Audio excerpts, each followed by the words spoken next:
Jimmy देखने से एक काफ़ी ज़्यादा फ्रेंडली, हैप्पी और नॉर्मल इंसान ही लगता था, जिसके पास काफ़ी ज़्यादा पैसा है। उसका लाइफस्टाइल भी कुछ ऐसा ही था। वो हर वक्त अपने दोस्तों के साथ पार्टीज में ही दिखता था एंड कई शहरों में वो द पार्टी गाय के नाम से भी ज़्यादा फेमस था। एंड जब भी उससे कोई पूछता था कि उसके पास इतना ज़्यादा पैसा आया कहाँ से, तो वो बस यही कहता था कि 2009 में उसने कुछ बिटकॉइंस माइन करे थे, जिनकी वैल्यू आज काफ़ी ज़्यादा बढ़ चुकी है। बट इन रियलिटी जिमी दुनिया की one of the most wanted hackers की लिस्ट में आता था, जिसने सिल्क रोड जैसी इलीगल साइट से वो बिटकॉइंस चुराए थे। जिमी ने सिल्क रोड से टोटल 50,000 बिटकॉइंस चुराए थे, जिनकी आज के टाइम पे वैल्यू 4.7 बिलियन डॉलर से भी ज़्यादा है।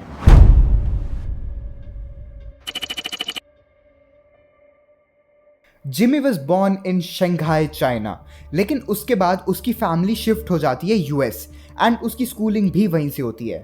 जिमी का चाइल्डहुड काफ़ी ज़्यादा टफ था। उसको बच्चे स्कूल में बुली करते थे फॉर बीइंग फैट, अगली एंड वियर्ड।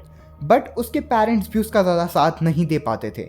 उसकी मदर एक ओवरटाइम नर्स थी एंड उसके फादर हमेशा जॉब की सर्च में रहते थे।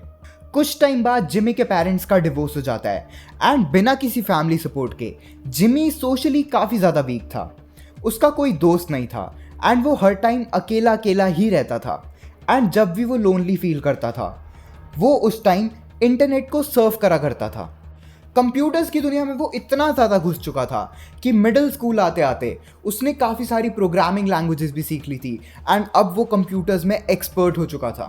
2008 में जिमी सेंट्रल ग्वेनेट स्कूल से बहुत अच्छे स्कोर से पास आउट होता है एंड इस स्कोर की हेल्प से उसने होप स्कॉलरशिप जीती एंड आगे की पढ़ाई के लिए उसने यूनिवर्सिटी ऑफ जॉर्जिया में कंप्यूटर साइंस में एडमिशन लिया। उसे अल्कोहल बहुत ज़्यादा पसंद थी, पर उसके पास पैसे नहीं होते थे और इस प्रॉब्लम से वो काफ़ी ज़्यादा परेशान रहता था अंटिल 2009, जहां एक अपॉर्चुनिटी जिमी के पास आई। बिटकॉइन। एक ऑनलाइन फॉरम से जिमी को बिटकॉइन के बारे में पता चलता है एंड उसने इनिशियली अपने लैपटॉप पर काफ़ी ज़्यादा बिटकॉइन माइन कर लिए। प्रॉब्लम सिर्फ एक थी कि उस टाइम बिटकॉइन की वैल्यू बहुत ज़्यादा कम थी। मतलब तुम ये मान लो कि 5,000 बिटकॉइन के उस टाइम तुम्हें सिर्फ 450 रुपीज़ ही मिलते थे।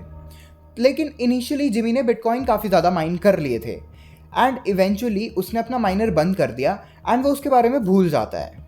जिमी को उन बिटकॉइंस की याद 2011 में आती है, जब उसे ये पता चलता है कि एक कॉइन की वैल्यू अप्रॉक्सीमेटली 2000 पहुंच चुकी है।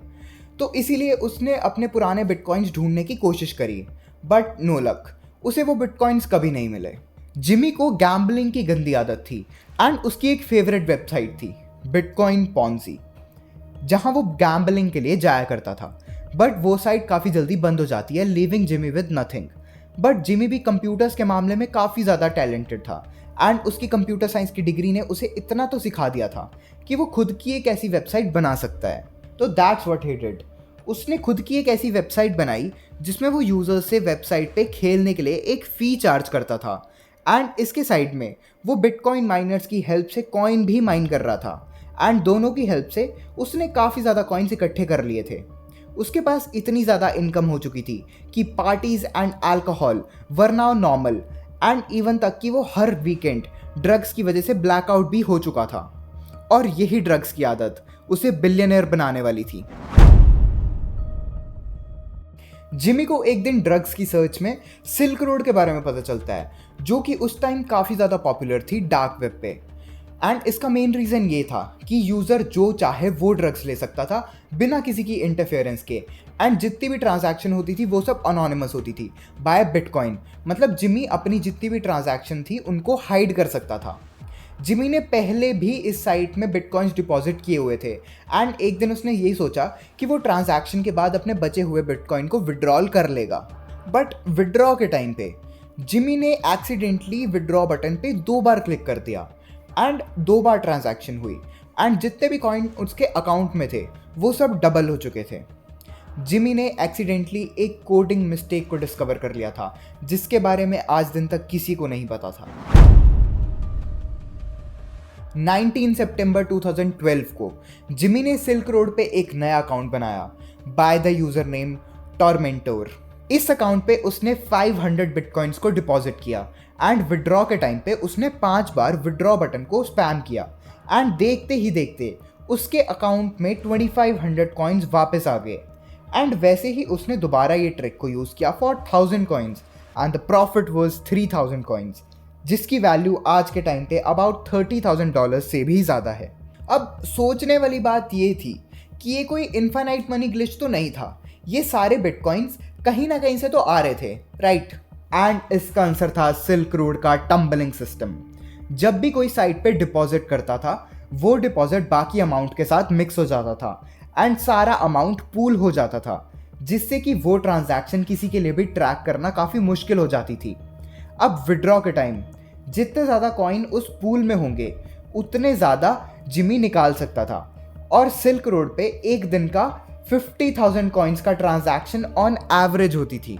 अब जिमी को बस एक ऐसा मूवमेंट चाहिए था जब उस पूल में सबसे ज़्यादा कॉइन्स हो एंड जिमी मैक्सिमम कॉइन्स को निकाल सके, एंड वो मूवमेंट आया 24 सितंबर 2012 को। जिमी ने टोटल 9 अकाउंट्स यूज करके टोटल 140 ट्रांजैक्शंस करी एंड उसने $620,000 वर्थ के बिटकॉइन चुरा लिए। एंड उस टाइम एक बिटकॉइन की वैल्यू अप्रॉक्सीमेटली $11 थी। एंड इस बात का पता ड्रेड पायरेट रॉबर्ट को चल गया, जो कि सिल्क रोड का ओनर था। उसने जिमी को अप्रोच किया, बट उसने वो बिटकॉइन वापस नहीं मांगे, ना ही उसने जिमी को धमकाया। बस उसने उससे ये पूछा कि उसने वो बिटकॉइन चुराए कैसे हैं, एंड जिमी ने उसे ये बता दिया। And as a thanks owner ने उससे और भी ज़्यादा बिटकॉइंस गिफ्ट कर दिए। अब जिमी के पास टोटल 1 मिलियन वर्थ के बिटकॉइन थे। उसने 40,000 बिटकॉइंस एक वॉलेट पे रखे एंड 10,000 बिटकॉइंस के लिए एक अदर वॉलेट बनाया। जिमी एक क्रिप्टो मल्टी मिलियनर बन चुका था एंड वो अपनी वेल्थ को फ्लेक्स करने से कहीं भी नहीं छूटता था। उसने एक बिटकॉइन टॉक के फॉरम पे अपना अकाउंट बनाया with the name of loaded, जो कि उसकी पहली गलती थी। इस अकाउंट के प्रोफाइल में उसने खुद को बिटकॉइन मल्टी मिलियनर, ब्रोकर और एसेट मैनेजर का टैग दिया था एंड अपने 40,000 बिटकॉइंस वाले अकाउंट का एड्रेस भी डाल रखा था एज अ प्रूफ कि ही वॉज वेल्थी। अक्टूबर 2013 में FBI ने सिल्क रोड को बंद कर दिया एंड 1,70,000 बिटकॉइंस को सीज कर लिया गया। बट FBI को पता था कि सिल्क रोड के फाउंडर रॉस अल्ब्रिक ने साइट से अप्रॉक्सीमेटली 6,14,000 बिटकॉइंस का प्रॉफिट किया था एंड उन्हें वो पूरा अमाउंट चाहिए था, जिसका मेजॉरिटी पास जिमी के पास था। So the Hunt begins. 2014 में जिमी कॉलेज से ग्रेजुएट होता है एंड इस टाइम एक बिटकॉइन का प्राइस $500 पर कॉइन पहुंच चुका था। मतलब इस टाइम जिमी के पास अप्रॉक्सीमेटली $30 मिलियन वर्थ के बिटकॉइन थे, लेकिन उसने इनमें से ज़्यादा कुछ यूज़ नहीं किया था। लेकिन अब जिमी 28 साल का हो चुका था, इसीलिए उसने सोशल एक्सेप्टेंस पाने के लिए दोस्ती को खरीदना स्टार्ट कर दिया। उसके दोस्त उसके पास सिर्फ उसके पैसों के लिए थे। वो 5 स्टार होटल्स में रहते थे, नाइट क्लब्स में जाते थे, स्पोर्टिंग इवेंट्स पे बेटिंग करते थे। जिमी उन पर लाखों डॉलर्स उड़ा रहा था। इस पॉइंट पे जिमी के पास मल्टीपल लैम्बोर्गिनीज, एक यॉच, 2-3 जेट स्कीज और मोटरसाइकिल्स थी, और प्राइवेट जेट चार्टर करना तो बस एक आम बात बन चुकी थी।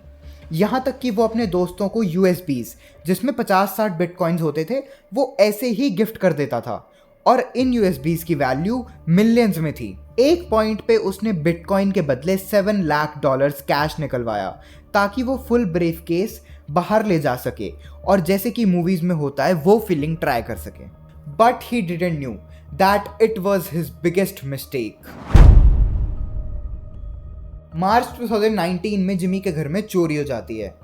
चोर एक ब्रीफ केस चुरा लेता है जिसमें $4 लाख कैश और एक पेन ड्राइव थी जिसमें जिमी की पर्सनल इन्फॉर्मेशन थी। जिमी इस चोरी की रिपोर्ट पुलिस को कर देता है एंड वो उन्हें ये बताता है कि जो चोर है वो शायद जिमी को अच्छे से जानता था, क्योंकि वो ब्रीफ केस एक AC वेंट के पीछे छुपा था जो नॉर्मली किसी को पता नहीं होता था। इस रिपोर्ट से जिमी IRS के रडार में आ जाता है, जो कि US का लॉ और टैक्स डिपार्टमेंट है। फिलहाल IRS को जिमी और सिल्क रोड के लिंक का कोई भी आइडिया नहीं था। वो बस ये रिपोर्ट ढूंढ रहे थे कि जिमी के पास इतना पैसा आया कहाँ से एंड इस सर्च में IRS ने जिमी के इंटरनेट प्रोवाइडर से उसकी वेब हिस्ट्री और उसका IP एड्रेस मंगवाया। IP एड्रेस एक ऑनलाइन आइडेंटिफिकेशन की तरह होता है। जैसे कि आप किसी वेबसाइट पर जाते हो तो आपके IP एड्रेस की हेल्प से आपकी एक्टिविटी को देखा जा सकता है। जिमी की वेब हिस्ट्री से ये पता चला कि वो क्रिप्टो एक्सचेंज में बार बार विजिट करता रहता है, इसीलिए IRS ने उस एक्सचेंज से जिमी का डाटा मंगवाया। लेकिन किसी को नहीं पता था कि ये जिमी के लिए बहुत बड़ी प्रॉब्लम बनने वाली है। IRS का ध्यान जिमी के ऊपर था एंड 9 सितंबर 2019 को उसने 118 बिटकॉइंस का ट्रांजैक्शन उस एक्सचेंज से किया, बट ये कॉइन उसने लीगली माइन किए थे। प्रॉब्लम ये थी कि उस ट्रांजैक्शन से 0.077 कॉइन्स बच गए। और बिटकॉइन ट्रांजैक्शंस का एक पॉइंट होता है, जैसे अगर आपके वॉलेट में 10 बिटकॉइंस हैं और अगर आपको किसी को 6 बिटकॉइंस सेंड करने हो तो 6 का एड्रेस जाएगा, बट जो 4 बचे हुए बिटकॉइन है वो एक न्यू वॉलेट पे ट्रांसफ़र हो जाएंगे जो सॉफ्टवेयर खुद अपने आप बनाता है। तो वो 0.077 बिटकॉइंस एक न्यू एड्रेस पे चले गए। 24 नवंबर 2020 को जिमी अपने सिल्क रोड वाले बिटकॉइंस को ऑर्गेनाइज कर रहा था। उसने अपने 10,000 बिटकॉइंस को 10 अलग अलग वॉलेट में ट्रांसफ़र किया विथ 1000 ईच, और एक 1000 बिटकॉइन वाले वॉलेट को 3 में डिवाइड किया गया, जिसमें एक में 500 बिटकॉइंस और 2 में 250 ईच। अब प्रॉब्लम ये थी कि इस पे से एक वो 0.077 वाला वॉलेट भी था जो कि IRS की नज़र में पहले ही था, एंड इस प्रूफ से जिमी सिल्क रोड के साथ लिंक हो चुका था। IRS के अकॉर्डिंग जिमी सिल्क रोड के साथ 2017 से जुड़ा हुआ था। विद इनफ प्रूफ पुलिस ने जिमी के घर पे रेड मारी एंड उसके घर से $7 लाख कैश मिला। बट एक ऐसी चीज़ जो उसके बाथरूम से मिली वो थी एक चीटोस पॉपकॉर्न का डब्बा, जिसके अंदर एक कंप्यूटर चिप थी जिसमें जिमी ने सारे बिटकॉइन स्टोर करके रखे थे। पुलिस को पूरे 6 महीने लगे उस चिप को अनलॉक करने में, एंड 25 मार्च 2020 को सारे बिटकॉइंस एक गवर्नमेंट के वॉलेट पे डिपॉजिट कर लिए गए, यानी कि 5,60,000 बिटकॉइंस, जिनकी आज की वैल्यू $3.1 बिलियन से भी ज़्यादा है। तो ये थी स्टोरी वर्ल्ड के one of the biggest hacker Jimmy की, जिसकी एक छोटी सी गलती सी वजह से उसके सारे बिटकॉइंस, उसके सारे एसेट्स, सारे घर, सारी गाड़ियां ख़त्म हो गए। तो इस वीडियो को हम यहीं पे ख़त्म करते हैं। अगर तुम्हें वीडियो अच्छी लगी हो तो वीडियो को जाके लाइक करो, चैनल पे नए हो तो सब्सक्राइब करो। तो यार मिलते हैं अगली वीडियो में, तब तक के लिए गुड बाय।